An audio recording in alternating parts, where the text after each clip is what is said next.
يا أولاد، إحنا صايمين ولا نايمين؟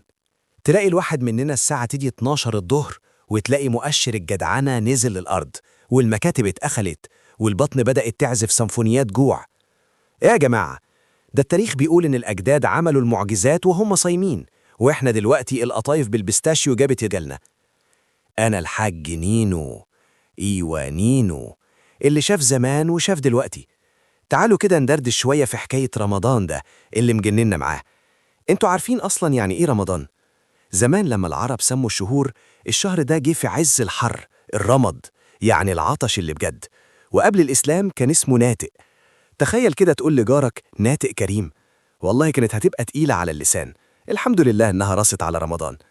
بس سيبك انت، رمضان ده ضيف خفيف الروح بس ملوش مواعيد. مرة يجيلك وانت بتسيح في الحر، ومرة وانت متكتك تحت اللحاف. ليه؟ عشان احنا بنقبض بالتقويم الشمسي وبنصوم بالتقويم القمري، والقمر ده مقصقص عن الشمس ب11 يوم كل سنة. وعشان كده استعدوا للصدمة يا ولاد. في سنة 2030 رمضان هيجيلنا مرتين.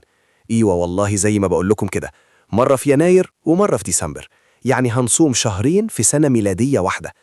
دي مش سنة كبيسة، دي سنة كنافة بالكريمة. أنا بس شايل هم ميزانية البيت، الجيب هيستحمل عزومتين في سنة واحدة إزاي؟ بس هتمشي، هي طول عمرها بتمشي بالبركة. وعلى سيرة الصيام، إحنا فاكرين إننا أول ناس نصوم؟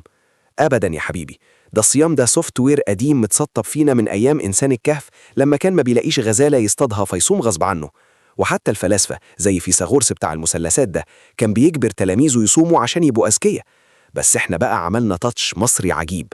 بدل ما نصوم عشان الالتهام الذاتي ينظف جسمنا، إحنا بنفطر على مفاعل نووي من الدهون والمحشي والبشاميل.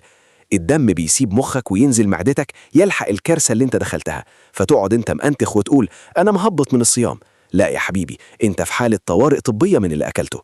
وزمان نص الشهر لما القمر بيكتمل كان الدنيا بتبقى عيد. في الخليج يقولوا قرقعان، والولاد يلفوا يجمعوا حلويات بدعوات حلوة. دلوقتي الولاد بيبعتوا لينك الويش ليست على الواتساب وعايزين يشحنوا فورتنايت. الرومانسية راحت يا ولاد، والتكنولوجيا قتلت البراءة. حتى التلفزيون، زمان كانت نيلي وشريهان وفوازير الراديو تشغل الخيال. دلوقتي بقى هانجر جيمز، مسلسلات وإعلانات. 3 مليار جنيه عشان نعرف في الآخر جعفر العمدة لا ابنه ولا لا. طب ما احنا عارفين من أول حلقة. والمسحرات يا عيني، بيلف دلوقتي يلاقي الناس أصلا صاحية ماسكة الموبايلات، بقى بيبص لهم وهم بيبصوا له، ومحدش عارف مين بيصحي مين.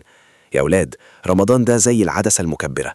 لو انت منظم، الصيام هيخلي مخك أصفى وأنقى، ولو انت فوضوي زي حالتنا هيخليك كسلان وجعان ومفلس وتخين في الآخر.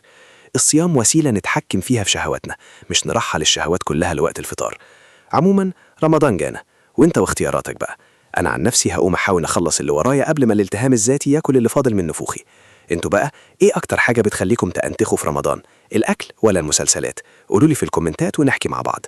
ويا ريت بقى ما تنسوش تعملوا لايك وشير وتشتركوا في القناة، وما تقلقوش مش هختفي تاني واتأخر عليكم. أشوفكم على خير في الفيديو الجاي.